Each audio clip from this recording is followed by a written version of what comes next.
қазақ футболы дегенде Асхат пен Исламхан. Ойған негізі 10 миллиардтай ақша бөлінген биылғы жылға. Кешегі жағдайын көрдіңіз, 5 бұрыштаманың 4-еуінен гол кіргізіп алды. Чемпион болып тұрған клубта неге мынау өзінің арнайы дүкені жоқ деген мәселені көтермекші болған. Оригинал формасы жоқ. Оригинал формасы өзі Асхаттардың өзінде біреу болған екен болды ғой.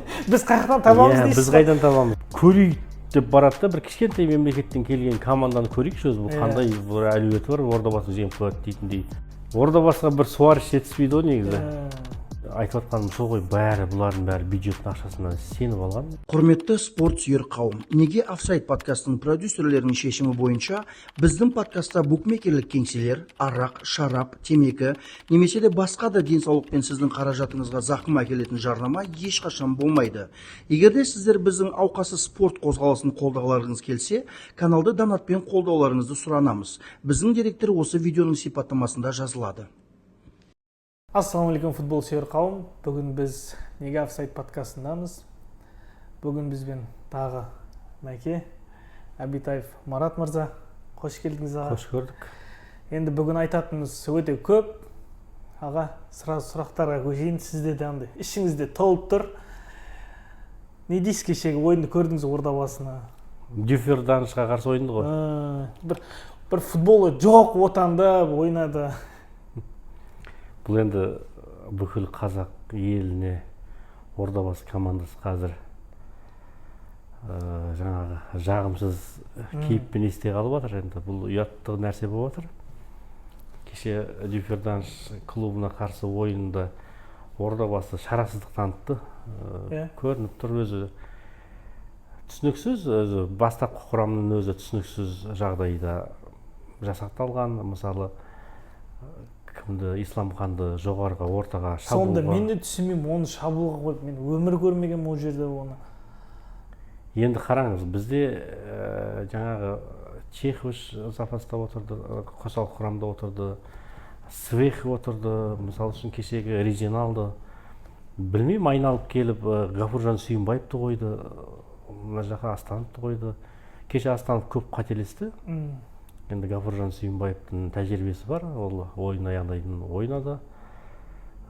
Мысалы, қазір негізгі құрамда көп ойнамай жүрген Умаровты қойды кеше ойынға.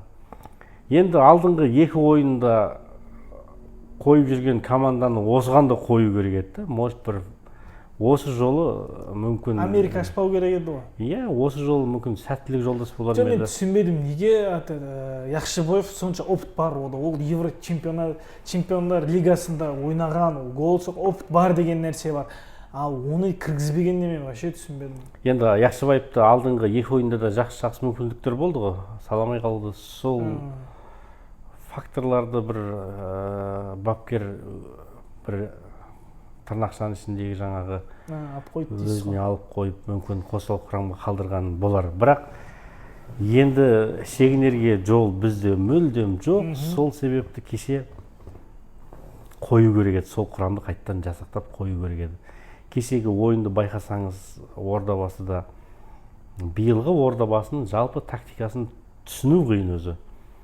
Допты алға қарай асыра береді. Ол жақтан енді анау кім жаңағы бойшаң бізде кім бар ғой? Беседин бар. Басқа енді негізгі біздің бойшаң ойыншыларымыз, қорғаушылар. Жаңағы Мали, Пластун. Енді кешегі масқара түсініксіз, өте аянышты. Мына Ордабасы командасына бүкіл қазақ елінің өкпесі қара қазандай. Менің өкпем де қара қазандай деп айтсам болады. Енді оны білмеймін, мен Люксембург дегенде футбол ойнамайтын ол мемлекет, ол Европада болса да ол жерде футбол вообще жоқ. Біздің деңгейіміз білмеймін, олардан жоғары болса керек футбол жағынан. Енді Люксембург дегенде Қазақстан ұлттық құрамасы кезінде қалпақпен ұрып алушы еді ғой. Енді қазір Люксембург қазір күшейіп кеткен негізі. Иә, күшейіп кеткен, бірақ біздің клубта, біздің Ордабасыда подарка емес қой. Бізде мен қазақ футболы дегенде екі футболшыны білем. Қазақ футболы дегенде Асхат пен Исламхан болды. Негізгі қазіргі. Иә, мен қазақ футболы дегенде сол екі футболшыны танимын. мысалы сразу екі сол футболшы келеді көз алдыма. Білемін олардың техника зор бәрін. Мен бірінші таныған футболшыларым сол. И қазір наха бар білмеймін мен тренерді ма барлық нәрсе. Енді бір обновление жасау керек еді. Басында бұл кісі Александр жаңағы Сиднев мырза кетемін деп айтып еді, оны ұстап қалды. Негізі ол кету үшін істеп жатқан жоқ па сол нәрсені? Мен кешегі осының алдында ғана Лига кубогы деген бізде кубок болды ғой. Сол кубок ойынында болдым. Тұранға қарсы Ордабасы өзімізде Қажымұқан Мұңайтпасов стадионда ойнады. Сол жерде ойынды балдар қалай дейді, анау сливать етіп жатыр дегендей келтіріп жатыр да, ойыншылар Сидневті сливать етіп жатыр деген сияқты. Енді білесіз бе, бұл жерде біздің жалпы басшылық, Ордабасы командасының басшылығы мынау Евро турнирге ден қойған, негізі 10 миллиардтай ақша бөлінген биылғы жылға, өйткені Чемпиондар лигасындағы ойнау үшін қарыздарын бәрін жауып тастау керек. Бізде мысалы анау қарыз бар еді. Налогтан қарыз бар еді ғой. Соны бізде жыл-жылға бөліп қойып еді. Оны УЕФА жаңағы Чемпиондар лигасында қатаң оны не қылатын болған екен, жапты. Енді қалған ақшаны 4 миллиард 300 дейді жаңағы биылға бөлді. Ойыншыларды жасақтады, ат терлетіп Дарбон алдырды. Негізі жақсы ойыншыларды алдырғысы келген, бірақ олар келмеді бізге. Негізі Дарбон келетін... Мен Дарбоны жақсы ойыншы деп... Бізге бір сюрприз болды ғой енді. Енді Дарбон деген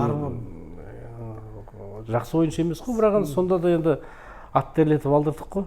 Басқа енді олар жақсы трансфер жасағысы келген негізі. Сол соңғы сәттерінде қол қоймады ойыншылар. Ендігі айтайын деп тұрған мәселе, бізде Евро жаңа ойындар жақындаған сайын бапкерді ауыстыруға тәуекелге бармады. Мысалы үшін Тобыл тәуекелге барып алып тастады. Кешегі жағдайын көрдіңіз, 5 бұрыштаманың 4-өөнен гол кіргізіп алды. Ал Астанаман Ордабасы тәуекелге бармады. Ақтөбеде сондай жағдайда. Ақтөбеде жаңағы бапкерін сынайды, үйтеді, бүйтеді, бірақ енді именно осы Евро турнирдің алдында алып тастауға тәуекелге бармады. Енді біз тәуекелге бармай отыр. Боларсы болды ғой енді. Бізде енді кешегі масқарамыздан кейін кеше бүгін дейме, Бауыржан Исламхан әлеуметтік желіде ойын әлі аяқталған жоқ, жауап ойыны бар, Ордабасы жанкүйерлер анау мынау деген өзінің әлеуметтік жаңа желіде көрдім. Сол неге бізде Қазақстанда футболшылар әлеуметтік желіге шығуға қорқады? Бізде енді мынау енді подкасттар шығып, енді қалыптасып келіп отыр ғой. Бізде бұрындары мүлдем ойыншылар камерадан қорқады. Неге қорқады мен білмеймін. Олар енді медианың адамы ғой, почти олар күнде камерада көреді адамдар. Енді бізде жайлап қалыптасып келе жатыр ғой. Ойыннан кейін сұхбат алу деген сияқты жаңағы QFL-дің өзінің бір регламенттері бар, жаңағы демеушілер тарапынан. Мысалы, неде УЕФА-да міндетті түрде ол жаңағы қарастырылған ол мәселелер. Бізде де жайлап соған келе жатыр. Негізі біздің Ордабасы командасы өте жабық команда ғой. Кешегі мысалы үшін Люксембургке қалай барғаны да жоқ, қалай жаңағыдай күтіп алғаны да жоқ. Инстаграмда вообще көрмейсің, ар жаққа барды, басқа Европа командаларын көресің, ойбай. Себебі жоқ, қалай түсті, қалай бар, бәрін көрсетеді.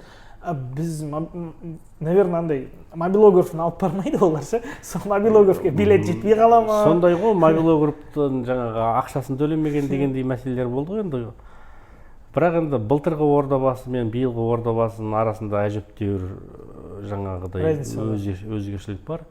Былтырғы Ордабасы бүкіл Шымкент жанкүйерлерін стадионға жинап бір футбол мерекесіне айланып қалған едік жаңағы.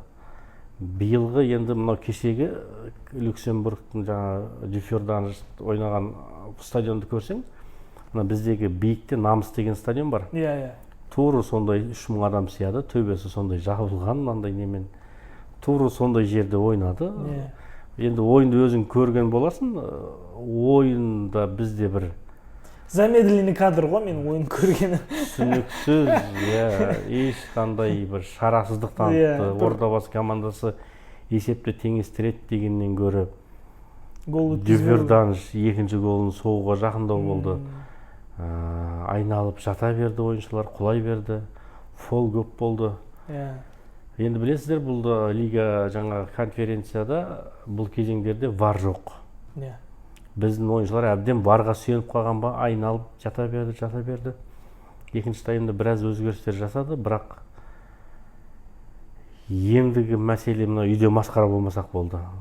Ол кешегі ұтылыс енді тырнақшаның ішіне алып қойық. Ертең бір күні Қажымқан Мұңайтпасов стадионында көреміз енді. Сол кезде ұтылсақ, онда өз Ордабасы командасы мына Евро турнирлерде 20 ойын өткізіп, ұшақ ойында жеңген екен. Қазақстанның ең әлсіз командасы екен. Қазақстанның атынан шыққан осы Евро турнирде. Ұшақ ойында жеңген, қалған ойындар тең, ұтылыс сондай екен.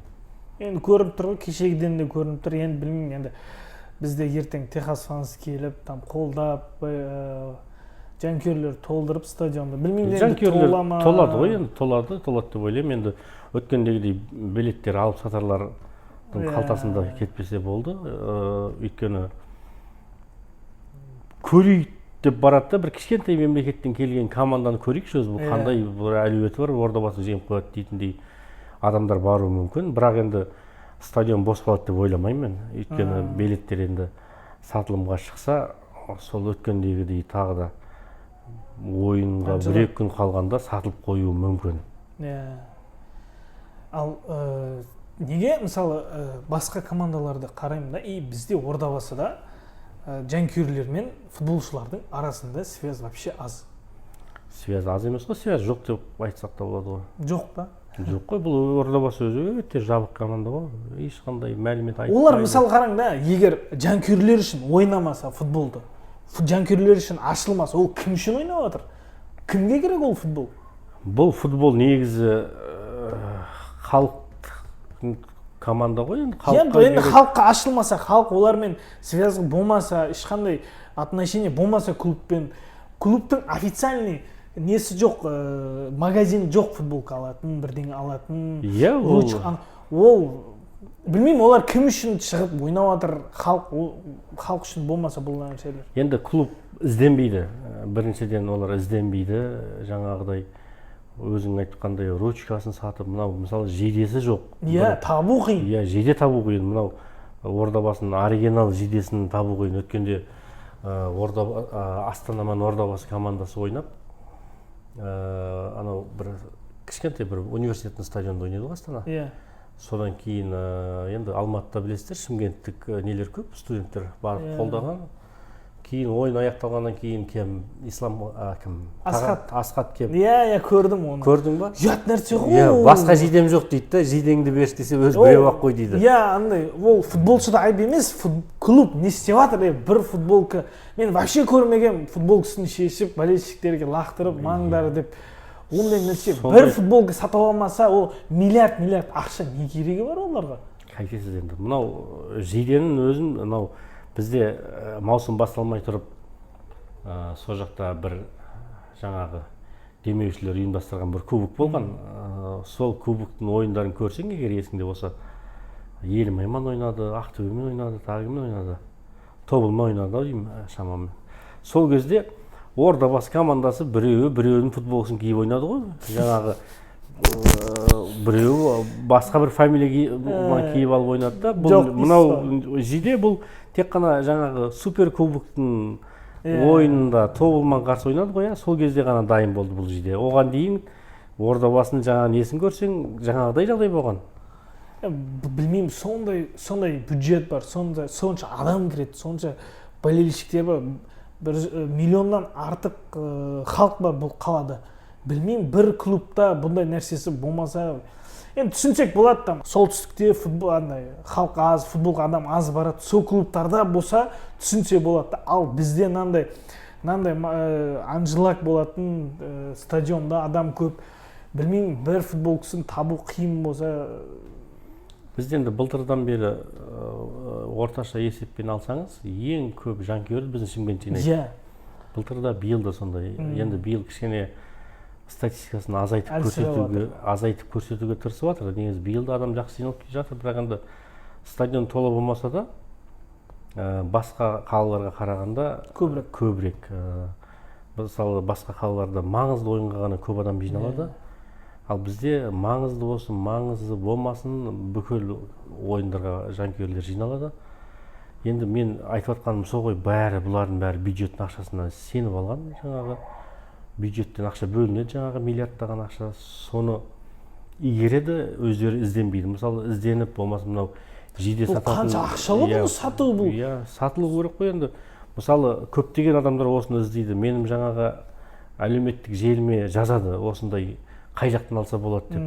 Сол кезде астына көбінесе мен емес, басқа біреулер жауап береді, жаңағы ойын алдындағы нені айтады ғой, жаңағы фан-шоп дейтін беді ғой, сол жерде сатылады дейді да, ол жерге барсаң мүлдем басқа жиделер өрді, кәдімгі әшейін ақ жидеге мынандай бір нәрселер жазып қойған, Шымкентте болды, мынандай жиде емес та негізі. Оригинал формасы жоқ. Оригинал формасы өзі, Асқаттардың өзінде біреу болған екен болды ғой. Біз қайдан табамыз дейсіз? Біз қайдан табамыз? Енді ол білмеймін мен. Оны мысалдан қараң, футболка сатып, бірдеңелер істеп, ручка сатып, ол қанша ақша ғой. Мен мысалы Бавария стадионына кірген, музейіне, магазине, официальный магазиніне кірдім. Сенесіз ба, вафли сатып отыр. Бавария деп жазылған вафли, чупа-чупс. Не бар адамға? Бәрі бар ғой. Ақша істеуде, қалай ақша істесем да, білмеймін, бізде бір футболканы табу қиын мәселе болса, енді біз қалай футболға қызығамыз? Қалай футболға қызығады? Мен біреудің үйіне қонаққа бардым. Бір Ордабасының бір вафлеген или бірдеңесін там подаркиге беру, олар да қарайды. Вау, Ордабасынікі ма деп бүйтіп. Вообще ноль ғой бізде ондай нәрсе. Не істеу керек онда? Оны жаңағы президентіне тапсырма берілу керек шығар енді. Мысалы, сенің биылға мысалы осынша ақша берем, қалған өздеріңіз деп табыңдар. Жаңағыдай жиде сатасың ба, жаңағыдай вафли сатасың ба деген. Бұларда енді ақша бар ғой деп жатады. Бұлар сол мемлекеттің ақшасына сеніп алған. Сол мемлекеттің ақшасы, халықтың ақшасы ғой. Бұлар енді халық үшін ойнамаса, халыққа жақын болмаса, оны не керегі бар ондай клуб? Бұл енді Есей Жеңісұлы деген спорт комментатор ағамыз бар. Сол кісі айтады, қай күні бір подкастынан көріп қалсам. Мен осы Қазақстанның командаларының бәрінің жаңағы Инстаграмдағы әлеуметтік желісі бар ғой өзінің. Соған жазылғам дейді да. Мысалы, бір ойыншы травма алып қалды ма, соны ешқандай жазбайды дейді. Ол қалай травма алып қалды, не үшін алып қалды, қанша уақытқа кетті, ешқандай мәлімет таба алмайсың дейді. Бір ойынды жүргізейін деп жатсаң дейді, жаңағы ойында олар дайындалу керек қой алдына. Бәрін жазып дайындалу керек. Мысалы үшін мынау неғып шықпай қалды деп бір ойыншының іздесең ешқандай мәлімет жоқ дейді. Енді ол біздегі футболдың жаңағы білмеймін ғой, бірін-біріне солай бәрі сөйтіп кеткен ба? Слишком жабық. Вообще жабық. Ол нәрсені ашпаса, білмеймін. Егер ашылса, мен ойлаймын, стадион всегда толады. Билет қалмайды. Өткенде мынау Сейсенбек беді жаңа президент Ордабасын. Сол кісі келген кезде мен жанкүйерлермен жолығамын деді.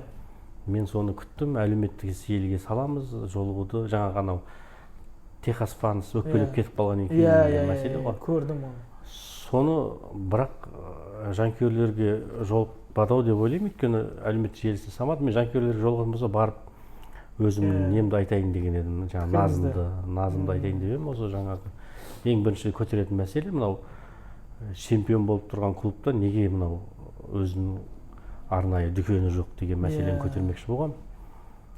Енді сатса аламыз ғой, жаңағы жейдесі бар, жаңағы спортивкасы бар, кроссовкасы бар дегендей, жаңағы шарфы бар дегендей. Конечно, ол қанша мысалы открытосына бір-екі футболшыны шақырып, міне қол қойып береді.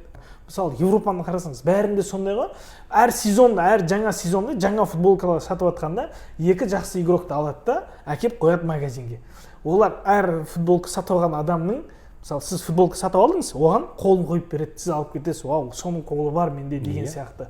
А бізде вообще ондай нәрсені бізде мына пандемияға дейін футболдың презентациясы болатын тұғын, кәдімгі мегацентрге жинап презентация өткізетін тұғын, кәдімгі биылғы жылы түгенше келді, пәленше келді деп. Сол кезде ойыншылармен жаңағы бір жаңағыдай суретке түсіп алудың сәті бұйыратын еді. Қазір енді мынау пандемиядан кейін оны да алып тастаған. Өткенде жақында бір спонсорлық банан мынау Асхат Таға берген, Шайзада және оригиналда үшеуін мынау Шымкент Плазаның алдына шақырып жаңағы автограф қол қою рәсімін өткізді, жас балдарға берді. Адам деген көп жиналды. Мен өзім арнайы бардым. Мүмкіншілік болған жоқ ол кісілермен жаңағыдай жолығып сөйлесуге. Балдар көп, майда балдар, бірінің үстіне бірі шығып жатыр. Мынау команда негізі ашық болу керек қой, халықтың командасы. Мысалы Шымкенттің енді басқа бізде бір туристік бір аймақ емес. Мынау демалатын орындар аз бізде. Команда футболға барып демалуымыз керек, бірақ демалайын десем демалдырмайды, наоборот жаңағы барып нерв ішеді. Кешегі ұтылыстан кейін енді Ордабасыға не айтуға болады деймін да. Өзің ойланшы, кешегі бір бізден 16 есеге бюджеті аз екен да. Енді ол бюджетті айта бергенде пайда жоқ. Енді айтылды, болды, кетті. Дәл қала әкімшілігі жаңағы тарапынан ертеңгі ойында тағы да осындай масқара болатын болсақ, өзіміздің үйдегі, соның ертесі күні бапкерді қуып жіберу керек. Бапкерді жаңағы бүкіл штабымен қосып қуып жіберу керек та, олардың орнына бір өзімізден болмаса, вообще бұл ойыншыларға тренердің де керегі жоқ қой. Болмаса ана Ғафуржанды қоя салу керек тренер қылып. Анау Қайрат Аширбеков спорт директоры бар ғой. Олардың да тәжірибесі бар, солар-ақ ойнатады осыларды ше. Синьопын істеген солар да істейді. Енді білмеймін мен не айтарымды. Ертең енді көреміз, енді Құдай қаласа, ертең жеңіс тілейміз. Енді осыны жеңбесек, бұл өте қиын, бұл әлі екінші айналым, әлі үшіншісі бар дегендей. Алда әлі жаңағы плей-офф кезеңі бар, бұл өте ала ма, өте алмай ма, бұл үлкен сұрақ болып тұр әлі. Хотя бір командамыз өтсе әдем болатын еді, қалған командаларға білмеймін, оларға шанс. Бүгін беді, ертең беді, кімдер ойнайды отағы? Астана ойнайды, одан кейін Тобыл ойнайды. Жартақ ұпай алып келді біздің Ордабасы әзірге жаңа Қазақстан қоржынына UEFA коэффициенттерінде жарты ұпай кешеге. 3 ойында 1 гол жоқ деген нәрсе. 200 қанша дедім, 270 минут болды Ордабасы. Голсыз ойнап жатыр. Евро турнирде Қазақстан рекорд жаңағы чемпионы болғалы. Оған дейін де екінші жаңағы үшінші орындар алып конференция UEFA лигаларында қатысқан ғой, жаңағы 20 ойын өткізді дедім ғой. Ал бірақ енді чемпиондық статусында 270 минут болды, әзірге гол жоқ. Енді 270 минут бір 300 минутқа барғанда бір салатын шығар енді. Одан кейін газель айта салады ғой. Ордабасы. Анау таста газель айдайсың. Таста газель айта дегендей қазір хит болып отырған ау. Соған кетіп қалады сол. Білмеймін, Ордабасының ойына андай бір әшейін оқуға кіре салады ғой, біреу әшейін оқи салайыншы деген сияқты. Сол кеше әшейін ойнай салайыншы деген ойын болып жатыр да. Кешегі ойынды көрсең, анау Яқшыбаевтардың ойындары сондай ғой, вообще ойын жоқ. Тисе терекке, тимесе бұтаққа өкініп жүрген олар жоқ. Айлығын алып жатыр. Енді дұрыстап ойнау керек қой. Кеше Асхатты да алмастырып тастады, Исламханды да алмастырып тастады, Дарболар түсті. Күніміз Дарболарға қарап қалды да. Сізге мынандай сұрақ, неге біздің футболшылардың айлығы көрінбейді ешкімге? Футболшының айлығы жаңағы коммерциялық жаңағы не дейді? Енді біз біреудің ақшасын санай жақсы көреміз ғой. Енді бізде Ордабасыда өте үлкен жалақы алатын ойыншылар бар деді ғой, 25 миллионға дейін жаңағыдай алатын жігіттер бар деді ғой. Енді сол жігіттердің істегені мынау ғой. Енді мен баяғы кім болғанда, марқұм Манап Өтебаев болғанда бұның бәрін бір шыбықпен сабайтын еді. Енді бұл қазір енді мынау демократиялық еліміз, шыбықпен сабауға болмайды, бірақ сөзбен сабауға жоқ, мақұл, мен айлық алыватқан ештеңем жоқ. Маған десе миллиард алсын. Просто неге халық білмейді, осылар осынша ақша алып жатыр мысалы. бүкіл барлық нәрсенің айлығын білеміз да. И мысалы Европаның любой футболшысын бір интернетке жазсаңыз, айлығы қанша алады, не істейді, бәрін шығарып береді. Құпия ғой енді, оны айтпайды ғой. Бізде не? Айлығы түгілі жаңағы Ордабасыға бөлінген ақшаның өзін зорға білесің ғой, қанша бөлінген. Мысалы, мынау демеушілер тарапынан қанша ақша берілген, ол да айтылмайды да. Несі бар ма? Ордабасының музейі бар ма? Ордабасы музейі мен білмеді екенмін. Мен қанша жылдан бері Ордабасы Мысалы, сіз 20 жылдан бері ма стадионға барасыз? Ордабасының бар ма музейі? Музейі жоқ. Мен білмейді екенмін. Білсеңіздер, айтып өтіңіздер, музей бар ма, жоқ па? Оны мен де білмейді екенмін. Мысалы, Ордабасының барайық, көрейік деген нәрсе. Енді музейге сақтайтындай бір кубоктарымыз да аз ғой. Жоқ, мақұл ғой, оның неше жылдық несі бар ғой, тарихы бар. Кеше ғана ашылған емес қой, бұл неше жылдық тарихы бар. Тем более Қажымұқан атамыздың атын берген ол стадионға. Жоқ, стадион бөлек қой.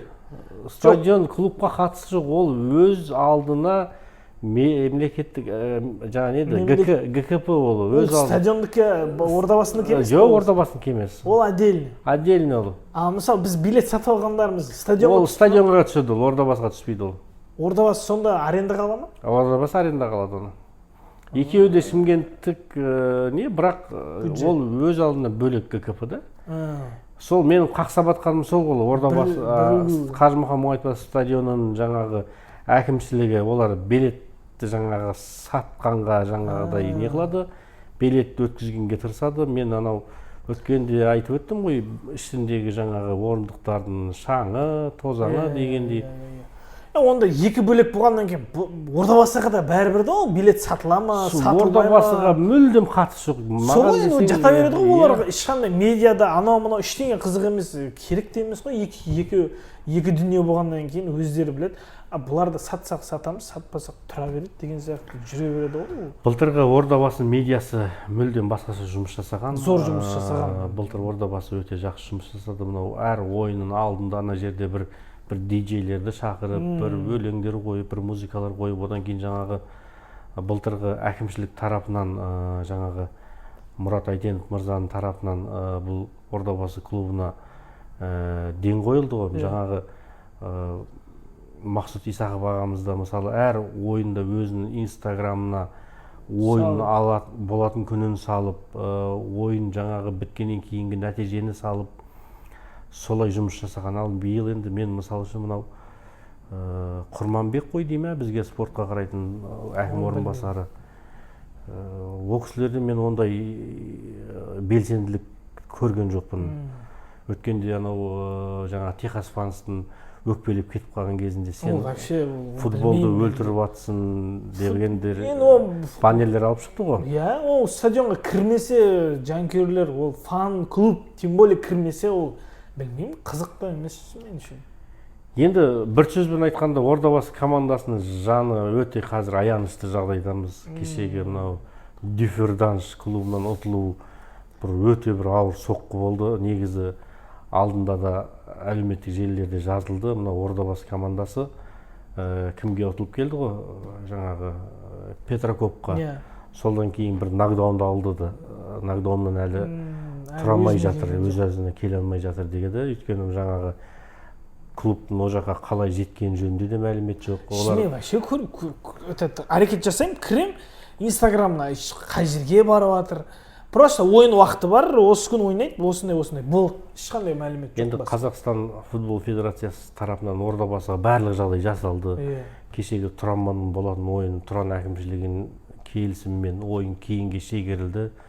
Сол екі ортада Лига кубогы болды. Лига кубогында Ордабасы негізгі құрамның ойыншыларын бәріне демалыс берді.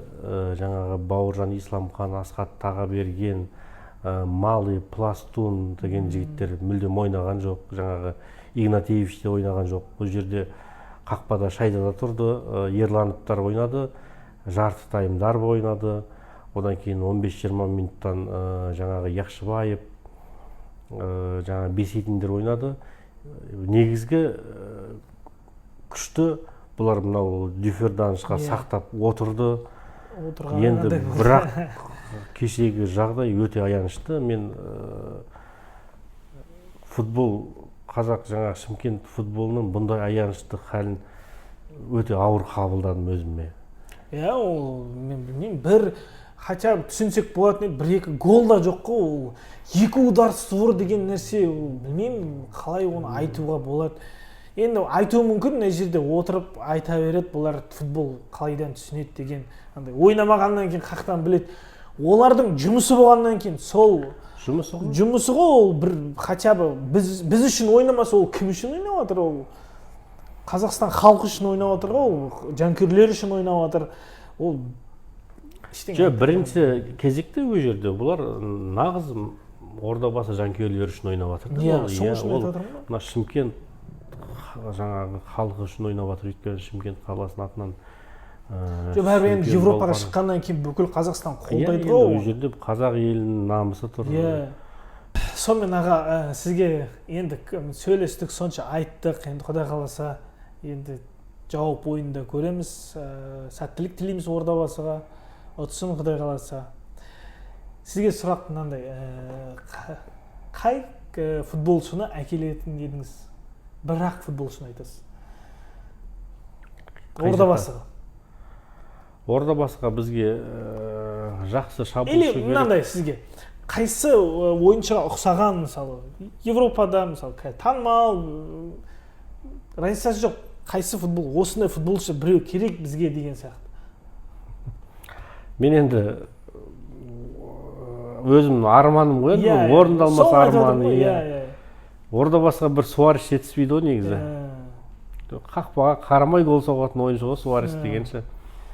Бізде Ордабасы командасының кеше тағы да жазыпты, пенсионерлер деп жазыпты да. Өйткені жаңағы малы пластундардың жастары кішкене 30-дан асып қалған ғой. Жаңағы зейнеткерлер, қазақша айтайын, зейнеткерлер деп айтыпты. Ордабасы енді мысалы Асқат Тағабергенде 30-дан асып қалды. Көбісі асқан ғой. Исламхан, енді жаңағы команданы бір жасарту керек. Енді мынау мен әлі де үмітпен қарап отырмын, өйткені Ордабасы командасына мынау Ғабит Әбдімәжітұлының ерекше бір көңіл бөліп командаға жақсы бір жаңашылдық әкеліп жатыр деп ойлаймын. Өйткені мынау бұрынғы басшылықтың кезінде жаңағы келісімшартқа қол қойылған, мынау Дарбосы бар, басқасы бар. Бұларды енді қазір қайтар жіберсе, неустойка төлеу өте қымбатқа түседі екен. Сол себепті бұларды енді жүре берсін. Биыл енді Еврокубокты жүдә болмаса осы жерден аяқтау керек. Сөйтіп чемпиондыққа әрекет жасау керек. Биыл да енді чемпион болсын Құдай қаласа. Биыл чемпион болса, мынау енді жаңағы тағы әрекет жасаймыз. Жаңа басшылар жаңа құрамды жасақтайтын шығар. Мынау бір деңгейі жоғары бір жаңағы Европа футболын көрген бір бапкер келіп қалар. Қазір бізге бапкер әкелуге жаңағы Европада бапкерлер қазір тапшы екен. Өйткені барлығы елде біріншіліктер басталайын деп жатыр екен. Сол себепті қазір бізде сеньорды қуып жіберіп орнына бапкер әкелуге бапкер қарастырып жатыр екен. Енді жүдә болмаған жағдайда осы маусым аяқталғаннан кейін мынау Әли Әлиевке мүмкін тізгінді беріп көру керек шығар. Неге өзімізден шықпайды? Мен вообще көрмеймін, бір қазақ бар ма өзі тренер? Про категориясы бар тренері кім бар ғой? Нұрдәулетов бар ғой. Біреу-ақ па сонда? Бүкіл 20 миллион халықтың ішінде? Енді бар ғой, мысалы үшін мынау кешегі кімде жүрген Ринат Аютов деген 34 жасар менен мысалы үшін 6-7 жас кіші бала. Огайо бар. Жоқ, Агайен, ол кісілер енді басқа не ғой. Мен қазіргілер айтамын, Ринат Аютов мынау Тұранның бапкері, 34 жастағы жігіт. Мысалы мынау Таразда Нұркен Мазбаев еді ғой, ол кісілер білмеймін қазір жоқ болып кетті. Бәрі шетелге жабыса алған, неге өзімізден бір мықты тренер. Бізде Қуаныш Қарақұлов деген кісі бапкердің көмекшісі болып жұмыс жасаған. Ол кісілер енді білмеймін қазір қайда екенін. Мысалы қазір Нұрбол Жұмасқалиев Тобылда бапкерлік функцияны қазір атқарып жүр. Енді бұны да іздену керек қой, бұған про категория алу керек, барып жаңа кәдімгідей аттестация қорғау керек деген сияқты өзінің бір критерийлер болады. Сол бүгін ордабасын талқыладық. Рахмет.